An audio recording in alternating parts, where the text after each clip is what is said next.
Bonjour, chers téléspectateurs, vous êtes sur la chaîne Live Cuquin-Bébric. Bonne humeur et bonne écoute. Ford regarde pensivement l'écran. Son restaurant n'avait qu'un mois d'existence et il n'était pas encore possible d'engager un véritable garde ou un service de sécurité. Bien sûr, il était conscient que les employés pouvaient faire des dégâts, plus ou moins importants. Il est très courant que les gens volent, et ce pour diverses raisons. Mais il ne pouvait pas se permettre que les choses tournent mal dans son restaurant à cause de cela. Ford avait collecté de l'argent pendant des années pour ouvrir le restaurant. Et maintenant que les choses marchent encore mieux qu'il ne l'avait prévu, il regarde son employé traîner un gros sac jusqu'à la sortie. Cela ne faisait que 3 jours qu'il avait installé les caméras. Cela faisait donc un mois qu'elle traînait comme ça. Il se lève résolument. Il faut arrêter le vol à la racine. C'est étrange, bien sûr. La fille est très jeune, et elle n'en a pas l'air. Mais elle a dû être très douée pour cacher sa véritable identité. Une demi-heure plus tard, le restaurant ferme. L'employé et la réceptionniste sont les derniers à partir. D'ailleurs, l'employé sort par une autre porte, que la réceptionniste ferme ensuite. Mais cette porte ne peut pas être ouverte de l'extérieur. C'est la raison pour laquelle elle ne sait pas, elle ne voit tout simplement pas le travailleur partir. Tout va si bien pour l'employé. Il arrive juste à temps. Ford habitait littéralement à 3 ronds-points de son restaurant. En voiture, c'est à peine 5 minutes. Il s'est arrêté, a éteint ses phares et a attendu. D'une minute à l'autre, l'employé en question allait se présenter. Cathy ajuste soigneusement son capot. Voilà, c'est fait. Ma fille s'est bien comportée aujourd'hui. Patience encore un peu. Maman va faire un petit tour pour vous sortir de là. Cathy vérifie à nouveau tout, le trou fait dans le sac n'est pas recouvert, Émilie est à l'aise. Cathy la nourrit il y a une demi-heure. Pour que le bébé dorme tranquillement. Elle savait parfaitement qu'elle ne pouvait pas faire cela, que si quelqu'un la prenait, Vali lui enlèverait tout simplement sa fille. Mais il n'y avait pas d'autre solution. Le lait de Cathy disparut immédiatement. Les mélanges coûtent si cher que les allocations familiales ne suffisent que pour quelques semaines, sans compter les couches et les services publics. La jeune fille n'a pas su quoi faire pendant longtemps, puis elle a entendu parler de l'ouverture d'un nouveau restaurant et du recrutement. Lorsqu'elle s'est présentée à l'entretien, elle ne savait pas comment elle pourrait remplir ses fonctions. Elle avait vraiment besoin de ce travail, mais sa voisine l'a prévenue qu'elle ne pourrait pas s'asseoir chez Émilie plus de 2 fois par semaine. En échange, Cathy nettoiera sa maison. Lorsque Cathy a vu l'endroit où elle travaillerait et qu'elle a réalisé qu'elle serait la seule à laver la vaisselle pour le moment, un plan est né dans sa tête. Il était si irréaliste, si dangereux, que les mots lui manquaient. C'est alors qu'elle a essayé de le mettre en œuvre. Émilie n'avait qu'un mois lorsqu'elle est venue travailler avec elle pour la première fois. Le bébé était si calme qu'il s'est couché tranquillement et a dormi dans l'arrière-boutique, où il y avait de la vaisselle. Il y avait là aussi beaucoup d'espace lumineux, et Valia le gardait propre. Cathy était restée sans parents depuis son enfance et vivait avec sa grand-mère. Cette dernière était d'une nature romantique. Elle ne s'intéressait pas aux choses de la vie quotidienne. Dès l'âge de 10 ans, Cathy s'occupait elle-même de toutes les tâches ménagères. Oncle l'a conquise instantanément, elle n'est pas seulement tombée amoureuse, elle est devenue folle. Grand-mère n'a pas été 1 an, et la jeune fille a immédiatement proposé à Hank de vivre avec elle. Il accepte. Mais dès qu'il a appris que Cathy était enceinte, il a disparu dans une direction inconnue, emportant tous les objets de valeur qui se trouvaient dans l'appartement. Cathy n'est pas allée voir la police. C'était tellement embarrassant qu'elle a essayé de ne pas quitter la maison du tout. Elle y est presque parvenue, et tout se serait bien passé si ces hommes n'étaient pas venus la trouver. Ils voulaient qu'elle leur vende l'appartement. Elle n'avait pas l'intention de vendre quoi que ce soit, et ils ont dit qu'elle risquait d'être accidentellement renversée par une voiture dans la rue, et que son enfant deviendrait alors orphelin. Le jour même, il n'y avait plus de lait. C'est alors que Cathy a compris que le véritable calvaire ne faisait que commencer. Le travail était une bouée de sauvetage. Ils étaient payés chaque semaine, ils n'avaient pas à penser à la nourriture et ils avaient assez pour tout. Cathy a essayé de ne pas penser à ce qui se passerait quand Émilie aurait 3 ou 4 mois. Elle est forte, elle est intelligente, elle se débrouillera. Mais ces derniers temps, elle doutait vraiment de sa force et de son intelligence. Cathy posa soigneusement son sac, ferma la porte, se retourna et se retrouva nez à nez avec le propriétaire du restaurant. « Aïe ! Aïe !» se moque-t-il d'elle. « Montre-moi ce que tu as dans ton sac. » Aucun restaurant ne peut supporter ce genre de vol. Cathy bloqua le sac. « Je n'ai jamais rien volé. »« Tu n'as pas honte ? » ?»« Je devrais avoir honte ? » ?»« Pas toi, moi, dit-il en riant. Puis il est devenu sérieux. « Montre-moi ce que tu as dans ton sac ou j'appelle la police. » Cathy soupire. Il n'y avait rien à faire, d'autant plus qu'Emily commençait à fouiller dans le sac. Elle s'accroupit, ouvrit le sac et Ford sursauta. « D'où vient le bébé ? C'est le tien ? C'est un bébé avec lequel tu travailles ? » Cathy a pris Angelina dans ses bras. « Je suis virée ? Attendez, qu'est-ce que vous ? Vous immédiatement. Laissez-moi vous déposer. Vous habitez loin ? Non, juste au coin de la rue. Alors, je vous emmène. Donnez-moi juste ce putain de sac. » Ford s'est rendu compte qu'il n'était pas très agréable pour Cathy de porter une si petite chose au travail. Lui-même avait connu une vie très difficile avec des parents alcooliques. S'il n'avait pas été éloigné d'eux, qui sait, peut-être serait-il devenu comme eux. Ils atteignirent la maison, mais Ford n'avait pas l'intention de reculer. Il monta avec Cathy à l'étage de droite et, devant le regard expressif de la jeune fille, il dit « Je voudrais une tasse de thé. » Cathy haussa les épaules. Elle n'aimait pas le thé. Enfin, pas de quoi le chasser vraiment. Et si ? Non, il ne la laisserait pas travailler avec le bébé de toute façon. Elle changea rapidement les vêtements d'Emily, lui prépara du lait maternisé, juste pour l'endormir, elle venait juste de manger.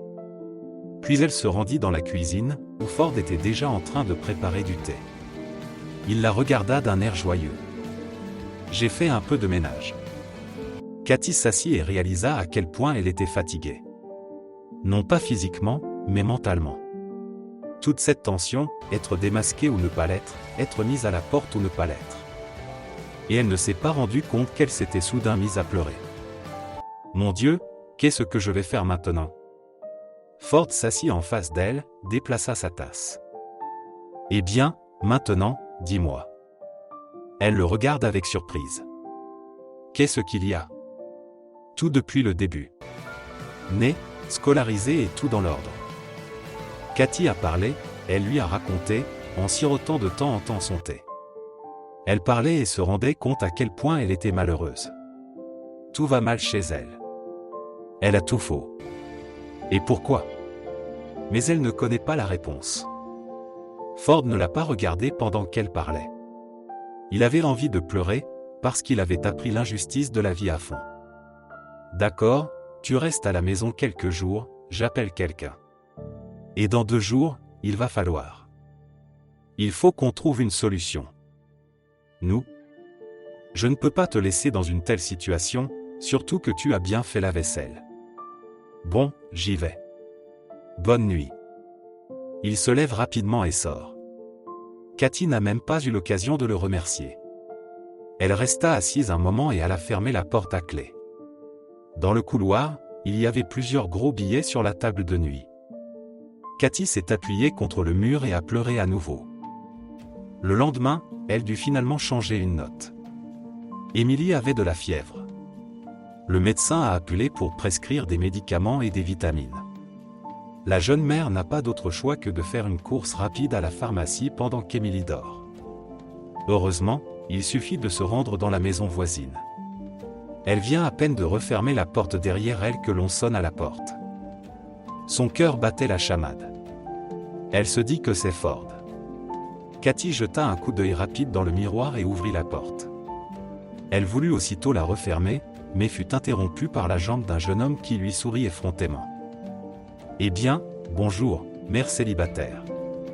Pourquoi es-tu si mauvaise pour accueillir les invités ?» Il la repousse et entre dans l'appartement. Un homme et une fille l'accompagnent. Ils s'installèrent à la table et la fille commença à étaler des papiers sur la table. « Alors ? Tu as réfléchi ? » « Oui, J'y ai pensé. Sors de là. Ou j'appelle la police. Eh bien, appelez-les. Nous jetterons un coup d'œil. Vous signez votre propre jugement avec la police. Pensez au bébé. Cathy s'étrangle d'indignation. Qui êtes-vous? Qu'est-ce que vous voulez? Je ne vends aucun appartement. Si, tu le vends. C'est juste que chaque jour où vous persistez, votre appartement vous revient moins cher. Alors, plus vite vous serez d'accord, plus vous aurez d'argent. Le jeune homme dit le montant et Cathy rit, même si elle a peur. Vous plaisantez?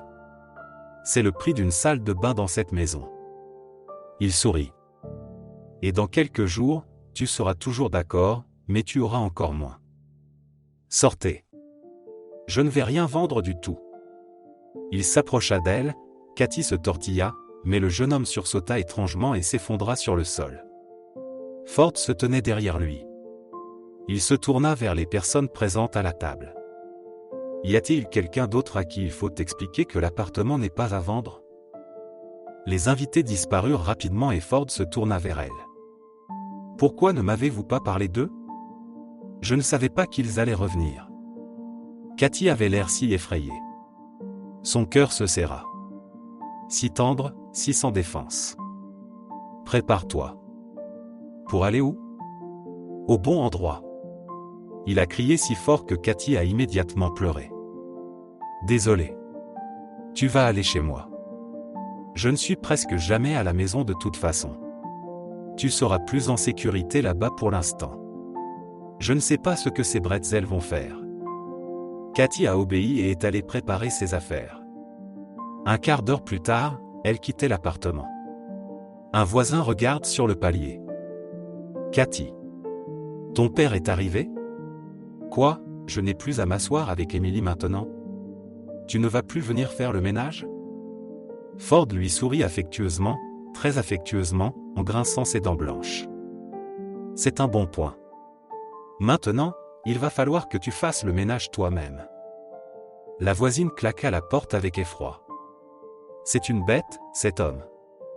Cathy avait de la chance d'être mêlée à un tel homme. Mais, il n'y a pas quelqu'un d'autre qui est allé la voir? Elle fait un signe de la main. Je ne sais pas qui c'est. Les jeunes sont si jeunes de nos jours, il vaut mieux ne pas s'en mêler. Émilie fit le tour du grand appartement. C'est magnifique ici. Maintenant. Tu aurais dû le voir quand tu l'as acheté. Juste des murs, tout abîmé et cassé. Au fait, c'est ta chambre. Il ouvrit la porte. Cathy remarqua une robe de chambre d'homme et des pantoufles. Alors, c'est ta chambre. Ne me crie pas dessus, pas au travail. Elle est grande et chaude, alors tu vas rester ici et je vais aller dans celle-là. Il désigne une porte de l'autre côté. C'est inconfortable. C'est inconfortable de dormir au plafond. Non, ça ne l'est pas, mettez-vous à l'aise, je reviens tout de suite. Ford est parti quelque part. Valia a posé ses affaires, puis est allée à la cuisine pour boire un verre d'eau. Il y avait une pile de tasses sales dans l'évier. On aurait dit que Ford ne buvait que du café à la maison. Elle a rincé la vaisselle et jeté un coup d'œil au réfrigérateur. Une heure plus tard, des escalopes mijotaient sur la cuisinière, des pommes de terre bouillaient dans une casserole et Cathy coupait de la salade en souriant à Émilie, qui était allongée sur le canapé de la cuisine, appuyée sur des coussins. La porte s'ouvrit en claquant. Un Ford échevelé s'engouffra dans la cuisine. Il se renifle le nez. J'ai tellement faim. Allez, dépêche-toi. Cathy prit Angelina dans ses bras et le suivit. Dans le couloir, il y avait un lit d'enfant tout neuf et un landau. Dans le lit, il y avait encore quelques sacs, apparemment remplis de vêtements. Oh! Qu'est-ce que tu? Je n'ai pas autant d'argent, je ne sais pas quand je pourrai le rembourser. Ford sourit. Les femmes fortes sont des créatures qui te demandent de donner. Même Émilie, allongée sur le grand lit, essayait de marmonner quelque chose dans sa propre langue. Pendant la nuit, Cathy ne dormit pas, Ford non plus. Soudain, il se rendit compte qu'il se sentait si bien maintenant. Il n'était plus seul dans la maison. Ford se redressa sur un coude. Cathy n'allait pas tarder à vouloir retourner dans son appartement. Et il savait parfaitement qu'il ne voulait pas qu'elle parte. Le matin, au petit déjeuner, Ford dit tout d'un coup: « Nous allons nous marier. » Le couteau tombe de la main de Cathy et rebondit sur le sol. « Nous devons nous marier. Emily a besoin d'un père et toi d'une protection. » Cathy le regarde avec des yeux écarquillés. Ford mit sa fourchette de côté et la regarda. Que pouvait-il bien lui dire? Qu'il était tombé amoureux comme un imbécile d'une femme avec un enfant qui lavait la vaisselle dans son restaurant? Il essaya de trouver les mots justes, mais soudain Cathy traversa la table et l'embrassa doucement. Ce fut comme un choc électrique pour Ford. Il recula d'un bond et répondit au téléphone. Téléphone.